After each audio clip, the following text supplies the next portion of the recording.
నమస్కారం అందరికీ. వాళ్ళు మనతో పాటు మన స్టూడియోలో ఉన్నారు. బాల త్రిపుర సుందరి ఉపాసకులు, celebrity astrologer and life coach అయిన ఆర్బీ సుధా గారు. మనము మొన్ననే తెలుసుకున్నాం నవంబర్ నెల ఫలితాలు. మనకి చాలా గ్యాప్ వచ్చింది అండ్ తర్వాత డిసెంబర్ నెల ఫలితాలు తెలుసుకోబోతున్నాం. ఎందుకంటే ఇప్పుడు ప్రెసెంట్ అందరూ న్యూ ఇయర్ ఫలితానికి చాలా ఎక్సైటెడ్ గా ఉన్నారు. న్యూ ఇయర్ కి వెళ్ళాలి అనుకున్నా సరే ఫస్ట్ డిసెంబర్ ని మనం క్రాస్ అవ్వాలి కాబట్టి ముందుగా మనం డిసెంబర్ లో అసలు ద్వాదశ రాశుల వారి కంటే ముందు గ్రహస్థితులు ఎలా ఉన్నాయి, ద్వాదశ రాశుల వారికి ఎలా ఉండబోతుందో తెలుసుకుందాం. అంతా బాగుండాలని అనుకుంటున్నాను, కానీ ఖచ్చితంగా కొంచెం పాజిటివిటీ ఉంటే ఇంకా పాజిటివ్ అవ్వడానికి పరిహారాలు, నెగిటివిటీ ఉంటే కొంచెం నెగిటివిటీ నుంచి బయటకు రావడానికి పరిహారాలు కూడా తెలుసుకుందాం. పదండి మేడం. మనకి ఇయర్ ఎండింగ్ వచ్చేస్తుంది, ఆల్మోస్ట్ 2025 చేస్తున్నారు. సో ఇయర్ ఎండింగ్ అంటే డిసెంబర్. సో డిసెంబర్ లో అసలు ద్వాదశ రాశి వారికి ఎలా ఉన్నాయి, అందుకంటే ముందు ఫస్ట్ గ్రహస్థితులు ఎలా ఎక్స్ప్లెయిన్ చేయండి. తప్పక మనం చూసామంటే ఎప్పటికైనా మనం గోచారమే ఫస్ట్ మాట్లాడుకోవాలి, ఎందుకంటే రాశి ఫలితాలు మాట్లాడుకున్నప్పుడు సో అందరూ చాలా మంది ఎదురు చూస్తున్న ఒక సబ్జెక్ట్ కూడాను. అందులో ఇయర్ ఎండింగ్ అంటే మనకి ఎంజాయ్ చేయాలి నెక్స్ట్ ఇయర్ అన్నట్టే అందరూ అనుకుంటూ ఉంటారు. సో ఫస్ట్ ఏంటంటే గ్రహస్థితి చూద్దాం, గోచారం చూద్దాం ఎలా ఉందో. మనకి తెలిసిన విషయం ఏంటంటే శని ఏమో వక్రించడం అంటే నవంబర్ నుంచి డైరెక్ట్ అయిపోయాడు. సో కుంభంలో ఉన్నారు, మేజర్ ప్లానెట్ కదా ఆయన. సో శనీశ్వరుతోనే మొదలెడుతున్నారు అనమాట. రాహు ఏమో మనకి మీనంలో ఉన్నారు, కేతు ఏమో మనకి కన్యలో ఉన్నారు.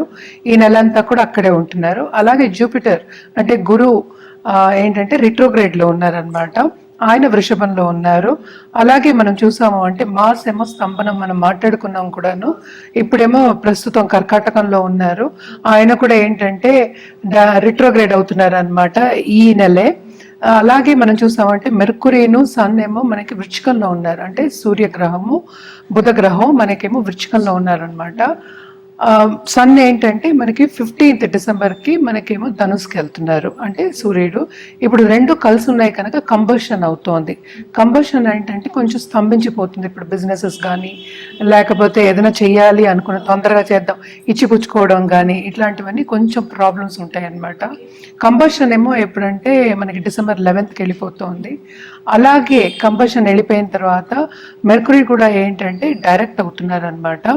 సో ఆయన 16th డిసెంబర్కి డైరెక్ట్ అవుతున్నారు, రెట్రోగ్రేడ్లో ఉన్నారు ఇప్పుడు.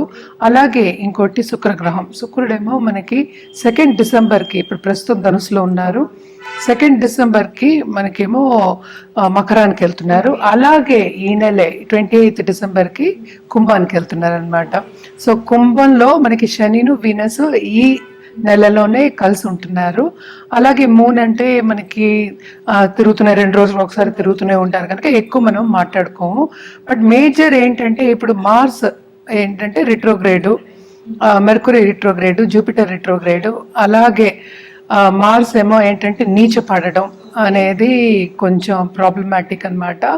అలాగే సన్ మూవ్ అయిన తర్వాత కొన్ని రాసుల వారికి చాలా బాగుంటుంది, కొన్ని రాసుల వారికి అంత బాగుంటుంది. ఎప్పుడు మనం మాట్లాడుకునేది మిశ్రమ ఫలితాలు మనం చెప్పుకుంటూ ఉంటాము. అలాగే జూపిటర్ కూడా రిట్రోగ్రేషన్ కూడా చాలా మందికి అంటే కొన్ని రాసుల వారికి అంత బాగుండదు అనమాట. శని డైరెక్ట్ అయ్యారు కనుక కొంత ఏంటంటే విరామం అని చెప్తాం కదా, కొంచెం స్తంభించి అదే బ్రేక్ నుంచి ముందుకు వెళ్తారు అని చెప్పుకోవచ్చు అనమాట. ఇవి గ్రహస్థితులు.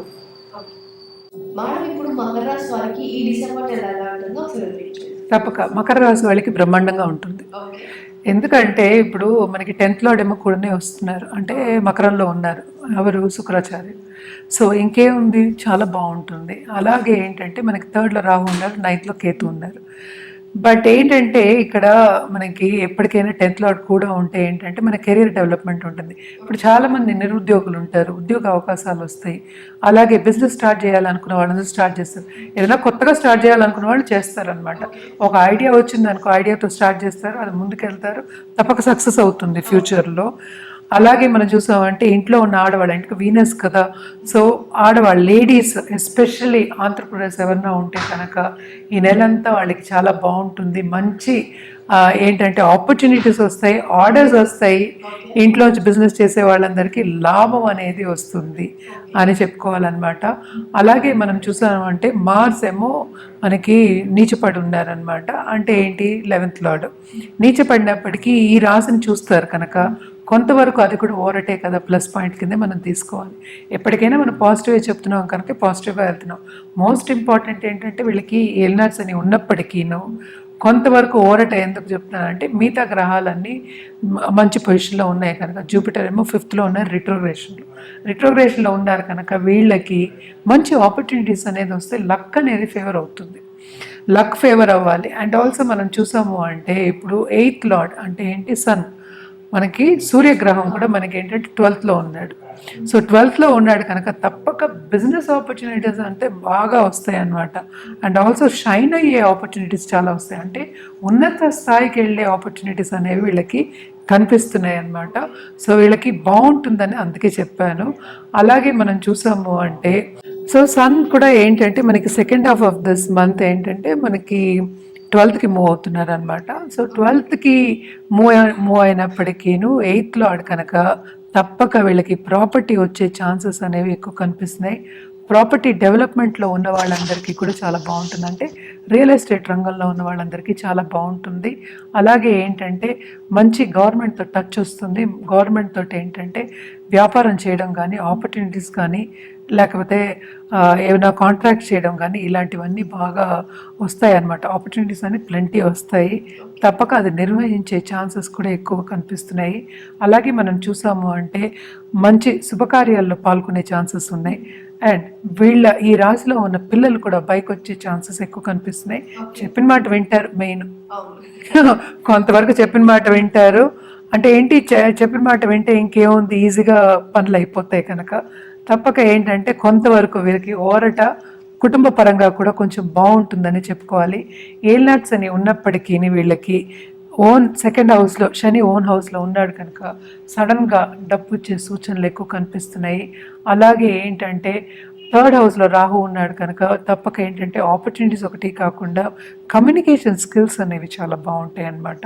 సో కమ్యూనికేషన్ స్కిల్స్, అలాగే ఏంటంటే వాళ్ళు కొత్తగా నేర్చుకోవడం, డెవలప్మెంట్ చేసుకోవడం కానీ, వేరే ఏదైనా ఇప్పుడు ఆర్ట్ కానీ ఏదో ఒక రంగంలో, ఆర్ట్ అని ఎందుకంటున్నానంటే అన్నీ according to me is art only.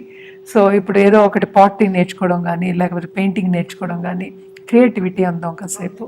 Creative people కింద ఈ నెలంతా వాళ్ళు గడుపుతారనమాట. అంటే ఆనందంగా గడుపుతారని చెప్పడానికి ఇవి చెప్తున్నాను. చాలామంది నాకు రివర్స్ చెప్తూ ఉంటారు, ఏల్నాట్స్ అని ఉంది. కరెక్ట్, ఏల్నాట్స్ అని ఉన్నప్పటికీను ఇవి చెప్తున్నాను. ఏదైనా వ్యక్తిగత జాతకం మీద ఆధారపడి ఉంటుంది. అదొకటి కాకుండా ఫైనాన్షియల్ బర్డెన్ అనేది ఉంటుంది. ఏల్నాట్స్ అనిలో కుటుంబ పరంగా కొంతవరకు ప్రాబ్లమ్స్ ఉంటాయి. కానీ ఈ నెల వీళ్ళకి మకర రాశి వాళ్ళకి చాలా బాగుంటుంది, ఎందుకంటే మిగతా గ్రహాలు కూడా మనం చూసుకోవాలి కనుక బాగుంటుందని చెప్పుకోవాలన్నమాట. వీళ్ళు కూడా తప్పక రెమెడియల్ మెషర్స్ అనేవి చేయాలి. అంటే ఏం చేయాలి అంటే శనివారం తప్పక వెంకటేశ్వర స్వామికి కర్పూర పూజ చేయొచ్చు. కర్పూరంతో పూజ చేస్తుంటారు, పూలతో కాకుండా కర్పూర పూజ చేయడము. అలాగే ఏంటంటే శ్రీనివాసుని కొలవడం.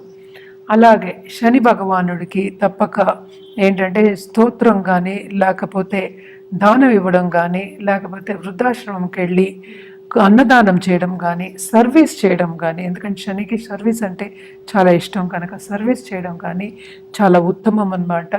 ఎప్పటికైనా ఏంటంటే శనిగ్రహం అనుగ్రహం ఉండడం అనేది చాలా మంచిది కనుక శని భగవాన్ని శనీశ్వరుడు అన్నాం, అందుకని శనీశ్వరుని కొలవడం అనేది వెరీ వెరీ ఇంపార్టెంట్.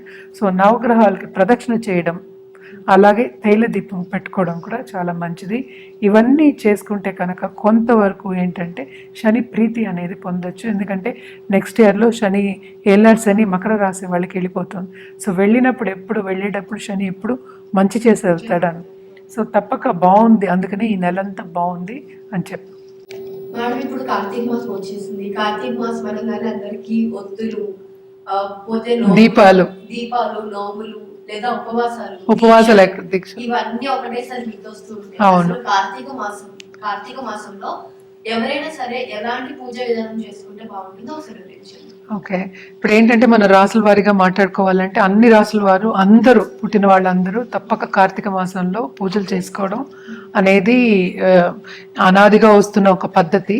అసలు ఎందుకు అనేది ఫస్ట్ కనుక్కుందాం. అంటే ఏంటి, మనకి సనాతన ధర్మం అయినా సరే మనం పెద్దవాళ్ళు పెట్టినది ఏంటంటే కార్తీక మాసంలో ఎప్పుడైనా మనం చూసామంటే సీజన్ ఏమో చేంజ్ అవుతుంది.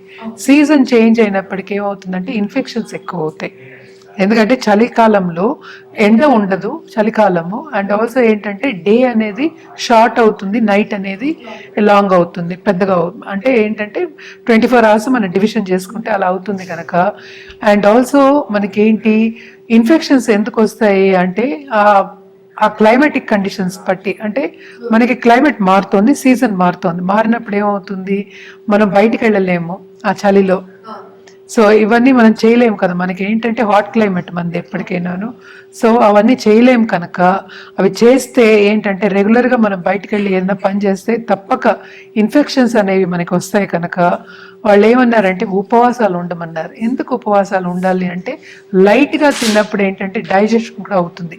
మనం ఎప్పుడైనా మనం చూసామంటే పొద్దున డైజెషన్ అంటే సన్ ఉన్నప్పుడు డైజెషన్ అయిందే, రాత్రి డైజెషన్కి తేడా ఉంటుంది. సో ఇవన్నీ కలిపి అవన్నీ ఆలోచించుకుని పెద్దలు మనకి నిర్ణయం చెప్పారనమాట.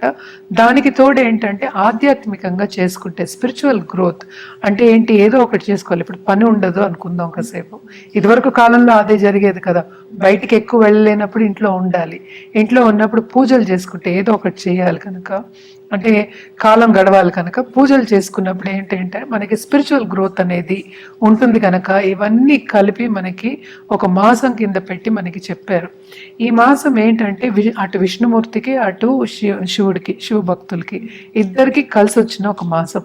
ఇద్దరిని కొలుస్తారు అనమాట, అటు విష్ణుమూర్తిని కొలుస్తారు, శివుని కొలుస్తారు. అంటే ఏంటంటే విష్ణుది అంటే కార్తీక పౌర్ణమి రోజు ఏంటంటే మనకి విష్ణు దీపావళి అంటారు కూడాను.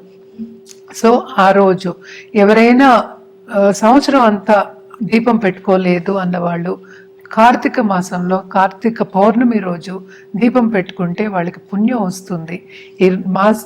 ఈ సంవత్సరం అంతా పెట్టుకోకపోయినా ఆ ఒకరోజు పెట్టుకుంటే ఆ సంవత్సరం అంతా కట్టబెట్టుకున్న పుణ్యం ఆ రోజు పెట్టుకున్నందుకు వస్తుందని చెప్తూ ఉంటారు కనుక తప్పక కార్తీక మాసంలో దీపం పెట్టుకోవడం అనేది మంచిది. అలాగే ఏంటంటే చాలామంది వ్రతాలు కూడా, దీప వ్రతం కూడా చేస్తూ ఉంటారు. దీపాలు ఇచ్చిపుచ్చుకోవడం అని, ఒత్తులు కూడా ఇచ్చిపుచ్చుకోవడం అనేది ఉంటుంది. అది బేసిక్గా ఏంటంటే మనకి ఎప్పటికైనా పద్ధతి ఏంటి, పొద్దునే లేచి స్నానాలు చేసి మనం ఆధ్యాత్మికంగా ఒక రోజుని గడపాలి అని చెప్తూ ఉంటాం. ఇదేంటంటే దీక్ష మనకి ఉన్నప్పుడు ఇవన్నీ మనకి నాగుల చవితి కూడా ఇప్పుడే వస్తుంది, అలాగే ఏంటంటే ఒక్కొక్క రోజు ఒక్కొక్కటి వస్తుంది. సో ఈ మాసం అంతా ఏంటంటే నేచర్కి దగ్గర అవ్వాలి, మనం నేచర్తో పాటు మనం సన్నిహితంగా ఉండాలి అని చెప్పడానికి మనం కార్తీక మాసాన్ని ప్రతి కింద తీసుకోవచ్చు. అలాగే ఏంటంటే మాసం అంతా మనం ఎప్పటికైనా ఆధ్యాత్మికంగా మనం ఆలోచించుకుంటూ శివ దీక్ష తీసుకుని చేసుకోవడం అనేది మంచిది. మనం చూసామంటే అయ్యప్ప స్వామి దీక్ష కూడా తీసుకుంటూ, శక్తి దీక్షలు కూడా తీసుకునే వాళ్ళు ఉంటారు, శివ దీక్షలు అన్నీ తీసుకుంటూ ఉంటారు. మనం ఎప్పటికైనా రోజు ఏంటంటే ఇండివిజువల్గా మనం ఒక్కళ్ళం కూర్చొని చేసే ఇదేంటి పెద్ద పండగగా చేసుకునేది కాదు. సో ఇండివిజువల్గా స్పిరిచువల్గా మనం గ్రో అవ్వాలి అని అంటే రీక్రియేషన్, మనం రీక్రియేట్ చేయడానికి ఒక సందర్భం కింద తీసుకోవాలి. అంటే ఏంటి, ఈ సంవత్సరం అంతా, పోయిన సంవత్సరం అంతా అనుకుంది ఇప్పటి వరకు, లేకపోతే ఎన్ని మాసాలు గడిచాయో అన్ని మాసాలు, ఎప్పుడు మనకి సక్సెసే రాదు, ఎప్పుడూ మనకి ఓటమే రాదు. సో ఇవన్నీ కూడా ఏంటంటే మనం కూర్చుని ఒక ధ్యాస పెట్టి చిందించడం అంటే థింకింగ్, అవి థింక్ చేస్తున్నప్పుడు మనం ఎలా వెళ్ళాము, ఎలా ముందుకెళ్ళాలి, ఎలా ఉంది అని నేర్చుకోవడానికి ఒక టైం గ్యాప్ కింద కూడా చెప్పుకుంటూ ఉంటాం అన్నమాట. ఎప్పటికైనా ఏంటంటే ఆధ్యాత్మికంగా మనం ఏ పని చేసినా ఒక గోల్ ఓరియంటెడ్గా సంకల్పంతో చేసినప్పుడు తప్పక మన లైఫ్లో గోల్ అనేది సాధించగలుగుతాం కనుక ఈ మాసం అంతా ఏంటంటే స్పిరిచువల్ గ్రోత్కి, ఇండివిజువల్ గ్రోత్కి మనం చెప్పుకుంటూ ఉంటాం. కార్తీక మాసం వచ్చేది నెక్స్ట్ మార్గశిర మాసమే, అది కూడా ఏంటంటే చలికాలం. సో చలికాలం కూడా అంత పూజలు, ఇంకా ఇక్కడి నుంచి ఏంటంటే అన్ని పూజలు అన్నీ జరుగుతూ ఉంటాయి. అలాగే ఏంటంటే పెళ్ళిళ్ళు కూడా జరుగుతూ ఉంటాయి, చాలా పెళ్ళిళ్ళు జరుగుతాయి ఈ టైంలో. సో ఇవన్నీ ఏంటంటే కొంచెం గ్యాప్ ఇచ్చి, నువ్వు కొంచెం గ్యాప్ ఇచ్చి మళ్ళీ పనికి వెళ్ళు అని చెప్పడానికి ఒకటి. అలాగే పూజలు చేసుకోమని ఇండివిజువల్గా ఏంటంటే ఇప్పుడు ఏంటంటే కలయిక, అందరూ కలిసి పూజలు చేయడం కానీ, కార్తీక పౌర్ణమి రోజు చేసుకోవడం కానీ, వ్రతాలు చేసుకోవడం కానీ అందరూ కలిసి చేసుకుంటారు. అలాగే ఏంటంటే వన భోజనాలు అనేది ఉండేది, అంటే ఏంటి సన్ అనేది కొంచెం వీక్ ఉంటాడు కదా ఇప్పుడు. సో వన భోజనాలకు కూడా బాగుంటుంది. అప్పుడు కూడా మనం ఏంటి నేచర్కి దగ్గర అవుతాం. సో అలాగే ఏంటంటే సోమవారం తప్పక శివుడికి రుద్రాభిషేకం చేసుకోవడం అనేది ఆన్మాతికంగా వస్తుంది. శివ పూజలు ఎక్కువ చేసుకుంటూ ఉంటాం అన్నమాట. అదొకటి కాకుండా ఈ మాసంలోనే ఏంటంటే శివుడికి ఆయన ఆలాహలం తాగారు, అందుకనే నీలకంఠుడు అనే పేరు వచ్చింది అని కూడా చెప్తూ ఉంటాం. సో ఈ మాసంలో తప్పక చేసుకుంటే ఏంటంటే స్పిరిచువల్గా గ్రోత్ అనేది చాలా రెట్టింపు అవుతుంది, రెట్టింపు కన్నా ఎక్కువ అయ్యే ఛాన్సెస్ ఉన్నాయి మిగతా మాసాల కన్నా అని ఒక ఐదీకం అంటే నమ్మకం అనేది ఉందన్నమాట. సో తప్పక శివ పూజలు అలాగే విష్ణు పూజలు చేసుకోవడం కూడా చాలా మంచిదన్నమాట. ఇవన్నీ చేసుకుంటూ అందరూ స్పిరిచువల్గా గ్రో అవ్వాలి, వాళ్ళు అనుకున్నది సాధించాలి అని ఇవన్నీ చేసుకుంటూ ఉంటాం. అలాగే పెద్దలు కూడా చెప్తారు, వాళ్ళు ఇవన్నీ చేసినప్పుడు ఏంటంటే అలా బ్రాహ్మల్ బ్లెస్సింగ్స్ అంటే జూపిటర్ మనకి గురు బ్లెస్సింగ్స్ ఉంటాయి, అలాగే మన ఇంట్లో పెద్దవాళ్ళ బ్లెస్సింగ్స్ ఉంటాయి. అలాగే ఈ మాసంలో నేను అన్నట్టు పెళ్ళిళ్ళు కూడా చాలా జరుగుతూ ఉంటాయి, అందరిలో కలయిక అనేది ఉంటుంది. అలాగే ఏంటంటే మనకి స్పిరిచువల్ టాక్స్కి వెళ్ళడం కానీ లేకపోతే ధార్మిక కార్యక్రమాల్లో పాల్గొనడం కానీ అవన్నీ జరుగుతాయి. ఇంకోటి ఏంటంటే పుణ్య నది స్నానం చేయాలి అని చెప్తూ ఉంటాం అన్నమాట. ఈ టైంలో తప్పక పుణ్య నది స్నానం చేసినప్పుడు కూడా ఏంటంటే మన ఆరా అనేది క్లెన్స్ అవుతుంది. క్లెన్స్ అయ్యి మనకేంటంటే కొత్త ఎనర్జీ అనేది కొత్త ఉత్సాహం అంటాం అనమాట, దాని ఎనర్జీ అనేది వస్తుంది. కనుక తప్పక ఈ మాసం అంతా సద్వినియోగం చేసుకోవడం అనేది మంచిది. అందరూ అంటే ఏంటి ఆడవాళ్ళు చేయొచ్చు, అటు మగవాళ్ళు చేయొచ్చు, పిల్లలు కూడా చేసుకోవచ్చు. చిన్న పూజలైనా వాళ్ళు చేసుకుంటారు. ఆధ్యాత్మికంగా ఎప్పటికైనా స్పిరిచువల్ గ్రోత్, రిలీజియస్ గ్రోత్ ఇవన్నీ ఉంటాయి. కనుక కార్తీక మాసం మనం ఎప్పుడు విశేషంగా మనం చేసుకుంటూ ఉంటాం అన్నమాట. వ్రతాలు చేసేవాళ్ళు సత్యనారాయణ వ్రతం కూడా చేసుకుంటూ ఉంటారు కార్తీక మాసంలో. సో అటు విష్ణుమూర్తికి, ఎందుకంటే ఇటువరకు దెబ్బలాడుకుంటూ ఉండేవాళ్ళు, అంటే ఏంటి విష్ణుమూర్తి ఎక్కువ శివుడు ఎక్కువ అని. ఏ రూపమైనా ఎప్పటికైనా మనం మాట్లాడుకుని నిరాకారమే, ఏ రూపమైనా ఒకటే, అందరూ దేవుళ్ళే కదా. సో ఇద్దరికి కలయిక అనేది కార్తీక మాసం కనుక తప్పక అటు విష్ణు భక్తులు అటు శివ భక్తులు అందరూ కూడా ఏంటంటే చేసుకుంటూ ఉంటారనమాట. అందరూ కలిసిమెలిసి చేసుకోవడం అనేది ఆన్వాయితీగా వస్తుంది. సో తప్పక ఏంటంటే ఇవన్నీ చేసుకుంటే మనకు కూడా గ్రోత్, స్పిరిచువల్ గ్రోత్ అనేది ఎక్కువ ఉంటుంది.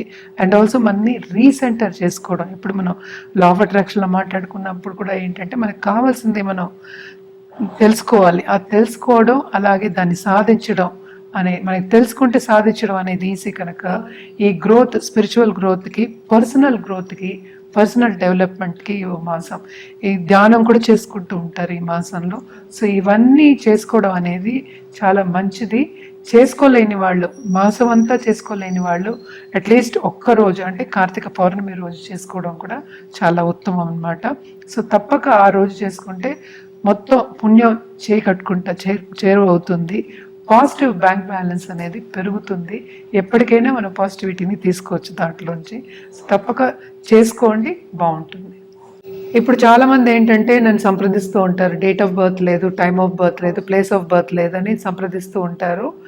కానీ ఏంటంటే దీంట్లోనే మనం ఒక పని చేయొచ్చు, అంటే హోరశాస్త్రం అనేది ఉందన్నమాట. హోరా పట్టి మనం మీరు అడిగే ప్రశ్నలకి ఆన్సర్ ఇవ్వడం అనేది జరుగుతుంది. ఎప్పటికైనా అది కరెక్ట్, అదొక శాస్త్రం అనమాట. సో తప్పక దాంతో మనం జాతకం వేసి మీది ఫ్యూచర్ ప్రెడిక్షన్స్ చేసి ఫ్యూచర్లో రెమెడియల్ మెషర్స్ ఇలా చేసుకోవాలని చెప్పినప్పుడు అది కరెక్ట్ అవుతుంది అనమాట. ఇది చాలామందికి కూడా మనం ఇచ్చున్నాము. సో హోరశాస్త్రం బట్టి, ప్రశ్న బట్టి మనం ఏంటంటే డేట్ ఆఫ్ బర్త్ లేని వాళ్ళందరికీ చెప్పడం అనేది జరుగుతుంది. అదొకటి కాకుండా చాలామంది ఏంటంటే జాతిరత్నాలు వాళ్ళు ఏదో ఒకటి ఈ రోజు పుట్టాం కనుక పేరు బట్టి మీరు ఇవ్వండి అంటారు.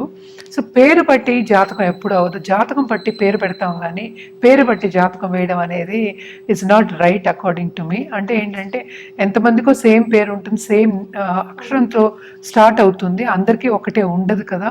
సో పేరు బట్టి ఈ నక్షత్రం అని చెప్పలేము కదా.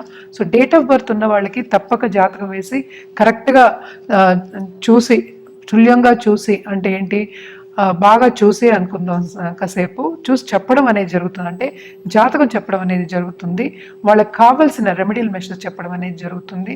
అది లేని పక్షాన్ని ప్రశ్న మార్గానికి వెళ్తాము, దాన్ని బట్టి మనం ఏంటంటే మనం జాతకం చెప్పడం జరుగుతుంది, రెమెడియల్ మెసేజ్ చెప్పడం జరుగుతుంది, అలాగే జాతిరత్నాలు ఏం వేసుకోవాలి అని చెప్పడం జరుగుతుంది కనుక తప్పక అవన్నీ కరెక్ట్ అవుతాయి. మనం చాలా మందికి ఇచ్చున్నాం కూడాను. లేకపోతే అలాగే ఏంటంటే టైం కరెక్షన్ కూడా చేయగలం అనమాట. కొంతమందికి ఏంటంటే డేట్ ఆఫ్ బర్త్ ఉంటుంది, టైం ఉండదు. సో ఆ టైం కరెక్షన్ కూడా మనం ఏంటంటే ఆ దశల్ని బట్టి మనం టైం కరెక్షన్ కూడా చేయడం అనేది జరుగుతుంది. ఈ కాలంలో అందరూ ఏంటంటే భర్త అవ్వగానే మనం చూసేస్తున్నారు, జాతకాలు వేసేసుకుంటున్నారు. కానీ కొంతమందికి అంటే ఊళ్ళల్లో ఉండే వాళ్ళందరూ సంప్రదిస్తూ ఉంటారనమాట ఫోన్ చేసి, నేను ఈ స్టోన్ వేసుకున్నాను, నాకేమో మంచి జరగలేదు అంటారు. సో పేరు బట్టి ఇచ్చినప్పుడు ఎప్పుడైనా సరే నా పేరు ఇది అని పేరు బట్టి ఆ అక్షరం బట్టి ఇచ్చినప్పుడు ఏమవుతుందంటే ఎప్పుడు కరెక్ట్ కాదనమాట. తప్పయ్యే ఛాన్సెస్ ఎక్కువ కనిపిస్తాయి. మనం కరెక్ట్ రెమెడియల్ మెషర్స్ కానీ కరెక్ట్గా ఏంటంటే ఒకటి ప్రిడిక్షన్ చేయడం కానీ ఫ్యూచర్లో ఏమవుతుందని చెప్పడం కానీ జరగడం కొంచెం తక్కువ ఉంటుంది కనుక తప్పక ప్రశ్న మార్గం వెళ్ళడం అనేది బెస్ట్. అలాగే హోరశాస్త్రంకి వెళ్ళడం బెస్ట్ అన్నమాట. ఇవన్నీ చేయొచ్చు. ఎవరికైనా కావాలంటే తప్పక కింద స్క్రోల్ అయ్యే నంబర్కి అలాగే ఈమెయిల్ ఐడికి సంప్రదించండి.